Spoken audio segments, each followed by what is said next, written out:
Welcome friends, आज हम cover करेंगे 25 जून के इंपॉर्टेंट करंट अफेयर्स। अगर आप किसी भी कॉम्पिटिटिव एग्जाम के लिए प्रिपेयर कर रहे हैं तो ये करंट अफेयर्स आपके लिए काफ़ी हेल्पफुल हैं। इसी के साथ हम स्टैटिक जीके भी कवर करेंगे। फ्रेंड्स, कल पूछे गए करंट अफेयर्स के क्वेश्चन का आंसर है option C, Viraj, a young elephant with a blade prosthesis. World para athletics championship का ऑफिशियल मैस्कॉट विराज है। करंट अफेयर्स कवर करने से पहले कल के करंट अफेयर्स से एक इंपॉर्टेंट क्वेश्चन, इस क्वेश्चन का आंसर आप कमेंट सेक्शन में दीजिए। क्वेश्चन है, who has become the first Asian fast bowler? SENA countries है साउथ अफ्रीका, इंग्लैंड, न्यूजीलैंड और ऑस्ट्रेलिया। इन कंट्रीज में 150 टेस्ट विकेट्स लेने वाले पहले ऐसे एशियन बॉलर कौन बन गए हैं? इसके ऑप्शन है option A Mohammed Shami, option B Shoaib Akhtar, option C Jasprit Bumrah, option D Wasim Akram. इसका आंसर आपको कमेंट सेक्शन में देना है। अब हम कल के यानी 24 जून के करंट अफेयर्स का रिवीजन कर लेते हैं। फर्स्ट क्वेश्चन है, who won the digital payments award 2024-25 presented by ministry of finance, department of financial services. वित्त मंत्रालय के वित्तीय सेवा विभाग द्वारा प्रस्तुत डिजिटल पेमेंट्स अवार्ड 2024-25 किसने जीता है? इसका आंसर है India Post Payments Bank. Ministry of finance ने 2024-25 के डिजिटल पेमेंट्स अवार्ड दिए हैं। ये award India Post Payment Bank को दिया गया है।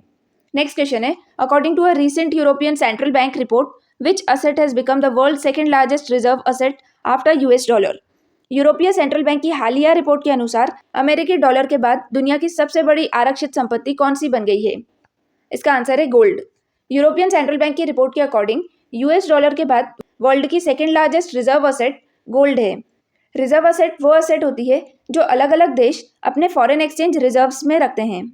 नेक्स्ट क्वेश्चन है, the strait of Hormuz considered the world's most critical oil choke point connects which two water bodies. Hormuz जलडमरू मध्य, जिसे विश्व का सबसे महत्वपूर्ण तेल चेक पॉइंट माना जाता है, किन दो जल निकायों को जोड़ता है? इसका आंसर है Persian gulf and gulf of Oman. Straight of Hormuz पूरी दुनिया का सबसे इंपॉर्टेंट ऑयल रूट है, जिसे लाइफलाइन ऑफ ग्लोबल ऑयल भी कहते हैं। ये एक नैरो सी पैसेज है जो पर्शियन गल्फ और गल्फ ऑफ ओमान, दो इंपॉर्टेंट वाटर बॉडीज को जोड़ता है। नेक्स्ट क्वेश्चन है, who won the Queen's Club championship title for the second time by defeating Jiri Lehecka in the final? किसने जीरी लहचका को हराकर दूसरी बार क्वीन क्लब चैंपियनशिप का खिताब जीता है? इसका आंसर है कार्लोस अल्काराज। स्पेन के कार्लोस अल्काराज ने क्वींस क्लब चैंपियनशिप जीती है। ये चैंपियनशिप हर साल लंदन में ऑर्गेनाइज होती है। नेक्स्ट क्वेश्चन है, which team von first NBA title by defeating Indiana pacers in 2025 NBA finals? 2025 NBA final में इंडियाना पेसर्स को हराकर किस टीम ने अपना पहला एनबीए खिताब जीता है? इसका आंसर है ओक्लाहोमा सिटी। ओक्लाहोमा सिटी ने अपना पहला एनबीए टाइटल जीता है। एनबीए यानी नेशनल बास्केटबॉल एसोसिएशन, ये टूर्नामेंट मेजरली यूएस और कनाडा में ऑर्गेनाइज होता है। नेक्स्ट क्वेश्चन है, Government of India is setting up a centre of excellence to address human wildlife conflict at which institute? Bharat सरकार मानव वन्य जीवन संघर्ष को संबोधित करने के लिए किस संस्थान में उत्कृष्टता केंद्र सेंटर ऑफ एक्सीलेंस स्थापित कर रही है? इसका आंसर है wild life institute of India, Salim Ali centre, Dehradun. Government of India ने ह्यूमन और वाइल्ड लाइफ के बीच के कॉन्फ्लिक्ट्स को सॉल्व करने के लिए सेंटर ऑफ एक्सीलेंस सेटअप करने का डिसीजन लिया है। ये centre wildlife institute of India, Salim Ali centre, Dehradun में सेटअप किया जाएगा। नेक्स्ट क्वेश्चन है, who has been appointed as the new chairperson of Pension Fund Regulatory and Development Authority for a 5-year term? Pension fund नियामक और विकास प्राधिकरण के नए अध्यक्ष के रूप में 5 साल के कार्यकाल के लिए किसे नियुक्त किया गया है? इसका आंसर है Shiv Subramaniam Raman. Shiv Subramanian Raman Pension Fund Regulatory and Development Authority के चेयरपर्सन अपॉइंट हुए हैं। इनका टेन्योर 5 years का रहेगा। नेक्स्ट क्वेश्चन है, which state has announced a 3-fold hike in social security pensions to 1100 rupees? किस राज्य ने सामाजिक सुरक्षा पेंशन में 3 गुना वृद्धि कर 1100 रुपये करने की घोषणा की है? इसका आंसर है बिहार। बिहार ने रिसेंटली अपनी पेंशन स्कीम में इंक्रीज किया है और ये इंक्रीज 3 times किया गया है। पहले पेंशन का अमाउंट 400 रुपीज़ पर मंथ दिया जाता था, लेकिन अब इसको इंक्रीज करके 1100 रुपीज़ कर दिया गया है। नेक्स्ट क्वेश्चन है, विच स्टेट और union territory secured the highest score in performance grading index 2.0 report for 2023-24? प्रदर्शन ग्रेडिंग सूचकांक 2.0 रिपोर्ट 2023-24 में किस राज्य या केंद्र शासित प्रदेश ने सबसे अधिक स्कोर प्राप्त किया है? इसका आंसर है चंडीगढ़। परफॉर्मेंस ग्रेडिंग इंडेक्स यानी पीजीआई 2.0 रिपोर्ट, ये report department of school education and literacy, जो कि मिनिस्ट्री ऑफ एजुकेशन के अंडर आता है, पब्लिश करता है। इस रिपोर्ट में स्कूल एजुकेशन सिस्टम की परफॉर्मेंस स्टेट और यूनियन टेरिटरी लेवल पर इवैल्यूएट की जाती है।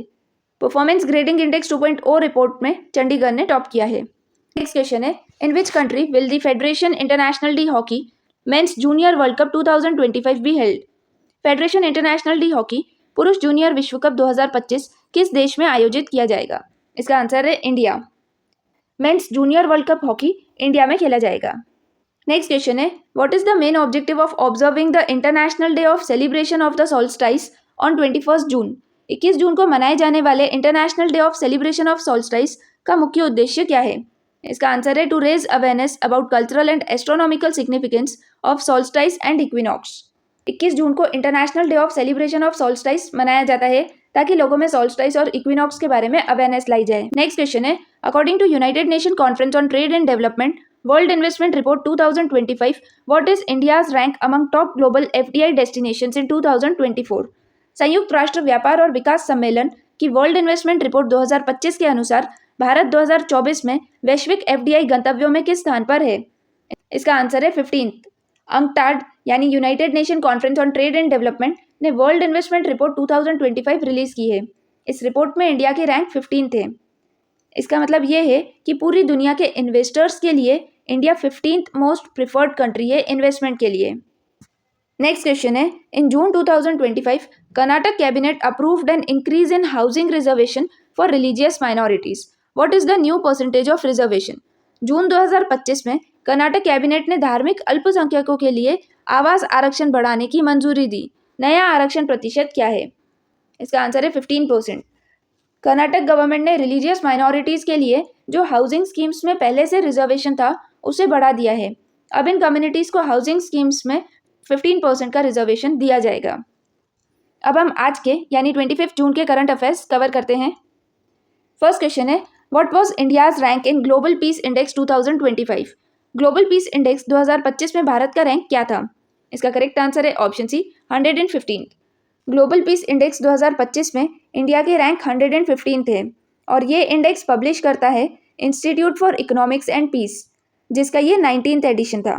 ग्लोबल पीस इंडेक्स बेसिकली ये बताता है कि दुनिया के अलग अलग देश कितने पीसफुल हैं, यानी शांति और स्टेबिलिटी के बेसिस पर उनका परफॉर्मेंस कैसा है। टॉप 3 सबसे पीसफुल कंट्रीज हैं आइसलैंड, आयरलैंड और न्यूजीलैंड। वहीं सबसे लास्ट रैंक यानी 163rd रैंक रशिया की है, जो कि ग्लोबल कॉन्फ्लिक्ट्स का एक मेजर पार्ट है। रीजनल लेवल पर साउथ एशिया को worst region in terms of peace माना गया है। नेक्स्ट क्वेश्चन है, what is India's rank in 2025 sustainable development goals index? 2025 SDG यानी सस्टेनेबल डेवलपमेंट गोल इंडेक्स में भारत का स्थान क्या है? इसका करेक्ट आंसर है option B 99th। Sustainable development goal index में इंडिया की रैंक 99th है। सस्टेनेबल डेवलपमेंट गोल इंडेक्स ये 2015 में इंट्रोड्यूस किया गया था।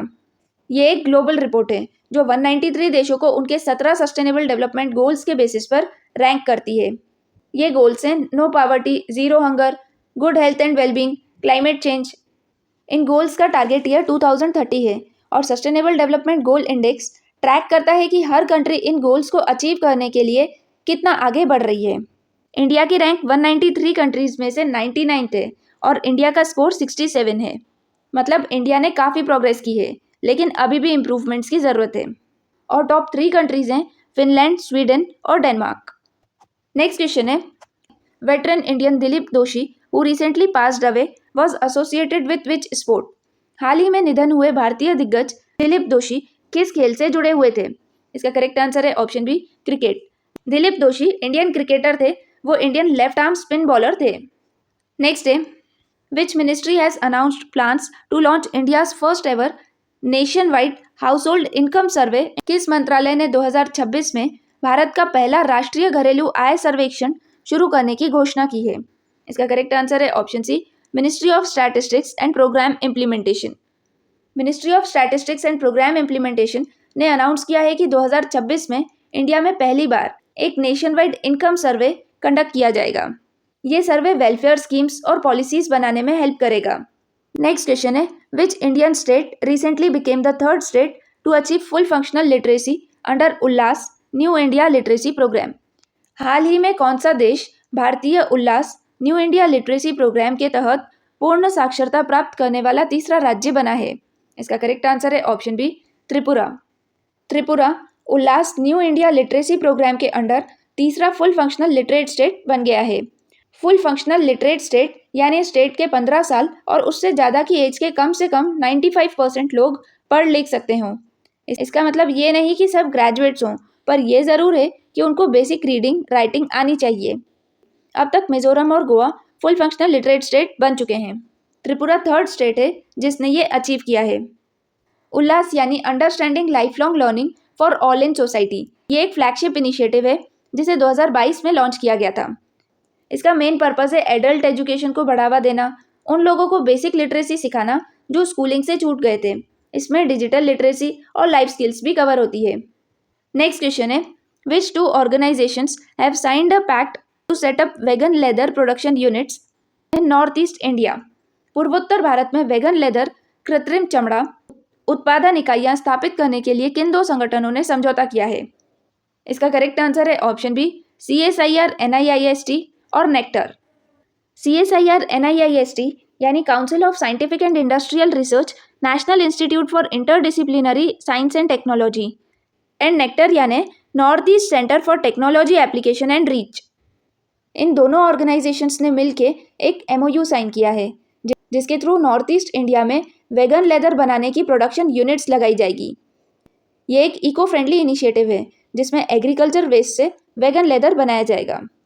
इस इनिशिएटिव का पर्पस एम्प्लॉयमेंट और सस्टेनेबल और रेगुलर इनकम जनरेट करना है। नेक्स्ट क्वेश्चन है, Lalit Upadhyay who recently announced his retirement was associated with which sport? हाल ही में संन्यास लेने वाले ललित उपाध्याय किस खेल से जुड़े हुए थे? इसका करेक्ट आंसर है option C, hockey. Lalit Upadhyay Indian hockey player हैं। उन्होंने इंटरनेशनल हॉकी में 2 ओलंपिक मेडल्स भी जीते हैं। इसमें टोक्यो 2020 और पेरिस 2024 के ब्रॉन्ज मेडल्स हैं। नेक्स्ट क्वेश्चन है, who recently became the first Indian wicket keeper to score centuries in both innings of a test match? हाल ही में टेस्ट मैच की दोनों पारियों में शतक लगाने वाले पहले भारतीय विकेट कीपर कौन बने हैं? इसका करेक्ट आंसर है option C, Rishabh Pant. Rishabh Pant first Indian wicket keeper बने हैं जिन्होंने टेस्ट मैच की दोनों इनिंग्स में सेंचुरी लगाई है। ये टेस्ट मैच इंग्लैंड के हेडिंगली में खेला गया जिसमें ऋषभ पंत ने फर्स्ट इनिंग में 134 और सेकंड इनिंग में 118 रन्स बनाए थे। अगर बात करें विकेट कीपर्स की तो सिर्फ ऋषभ पंत से पहले जिम्बाब्वे के एंडी फ्लावर ही ऐसे विकेट कीपर रहे हैं जिन्होंने 2001 में टेस्ट मैच की दोनों इनिंग्स में सेंचुरी लगाई थी। नेक्स्ट क्वेश्चन है, on which day is international day of women in diplomacy observed every year? अंतर्राष्ट्रीय महिला कूटनीति दिवस हर साल किस तारीख को मनाया जाता है? इसका करेक्ट आंसर है ऑप्शन सी, 24 जून। हर साल 24 जून को international day of women in diplomacy observe किया जाता है। 2025 की थीम है eliminating structural barriers to women's leadership in diplomacy. International day of women in diplomacy इस दिन को 2022 में यूनाइटेड नेशंस ने ऑफिशियली डिक्लेयर किया था। इसका मेन पर्पस है कि गवर्नेंस में जेंडर इक्वालिटी को प्रमोट करना। नेक्स्ट क्वेश्चन है, which prestigious Indian literary prize was recently discontinued in June 2025? भारत का कौन सा प्रतिष्ठित साहित्य पुरस्कार जून 2025 में बंद कर दिया गया है? इसका करेक्ट आंसर है option B, JCB prize for literature. JCB prize for literature जिसे इंडिया के सबसे बड़े लिटरेरी अवार्ड्स में माना जाता था, इस अवार्ड को ऑफिशियली बंद कर दिया गया है। यह अवार्ड 2018 में स्टार्ट हुआ था। इंडियन ऑथर को बेस्ट वर्क ऑफ फिक्शन, चाहे ओरिजिनल हो या ट्रांसलेटेड हो, के लिए दिया जाता है, जिसमें 25 लाख का कैश प्राइज जो कि इंडिया के लिटरेरी अवार्ड्स में सबसे ज़्यादा था। यह अवार्ड सिर्फ 7 बार दिया गया, 2018 से 2024 तक, पर 2025 में इसे डिसकंटिन्यू कर दिया गया है।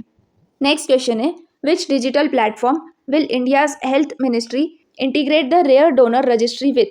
भारत का स्वास्थ्य मंत्रालय रेयर डोनर रजिस्ट्री को किस डिजिटल प्लेटफॉर्म के साथ एकीकृत करेगा? इसका करेक्ट आंसर है ऑप्शन बी, ई रक्त कोष। Ministry of health and family welfare ने एक इम्पॉर्टेंट स्टेप लिया है जिसमें रेयर डोनर रजिस्ट्री को ई रक्त कोष प्लेटफॉर्म के साथ इंटीग्रेट किया जाएगा। रेयर डोनर रजिस्ट्री ये एक डेटाबेस होता है जो उन ब्लड डोनर्स का है जिनका ब्लड ग्रुप रेयर होता है। ई रक्त कोष एक नेशनल लेवल प्लेटफॉर्म है जहां ब्लड डोनेशन और इन्वेंट्री मैनेजमेंट का डिजिटल रिकॉर्ड मेंटेन किया जाता है। इस इंटीग्रेशन के बाद रेयर ब्लड डोनर्स का डेटा डिजिटली सेंट्रलाइज्ड होगा। इमरजेंसी में किसी कंपैटिबल डोनर को जल्दी ट्रेस करना ईजी हो जाएगा। नेक्स्ट क्वेश्चन है, which country recently appointed its first civilian defence minister in 64 years. हाल ही में किस देश ने 64 वर्षों में एक नागरिक रक्षा मंत्री नियुक्त किया है। इसका करेक्ट आंसर है option B, South Korea. South Korea ने पहला सिविल डिफेंस मिनिस्टर 1961 के बाद अपॉइंट किया है।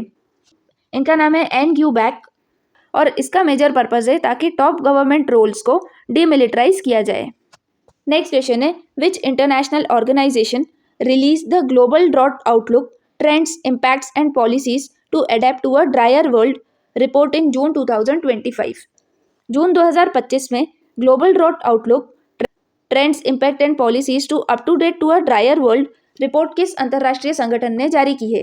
इसका करेक्ट आंसर है OECD यानी organisation for economic cooperation and development. Global drought outlook trends impact and policies to adapt to a drier world, ये रिपोर्ट OECD यानी organisation for economic cooperation and development ने release की है। इस report के according अगर हमने ड्रॉट से फाइट करने के लिए इफेक्टिव एडेप्टेशन मेजर्स नहीं लिए तो 2035 तक ड्रॉट्स की वजह से होने वाले इकोनॉमिक कॉस्ट में 35% का इंक्रीज हो सकता है। बात करें organisation for economic cooperation and development की तो ये 1961 में एस्टेब्लिश हुई थी। इसका हेडक्वार्टर फ्रांस के पेरिस में है और इसके secretary general Mathias Hubert Paul Cormann हैं। फ्रेंड्स, आज हमने कवर किए हैं 25 जून के इंपॉर्टेंट करंट अफेयर्स। अगर ये वीडियो आपके लिए हेल्पफुल है तो प्लीज़ लाइक कीजिए और चैनल को सब्सक्राइब कीजिए। Thank you.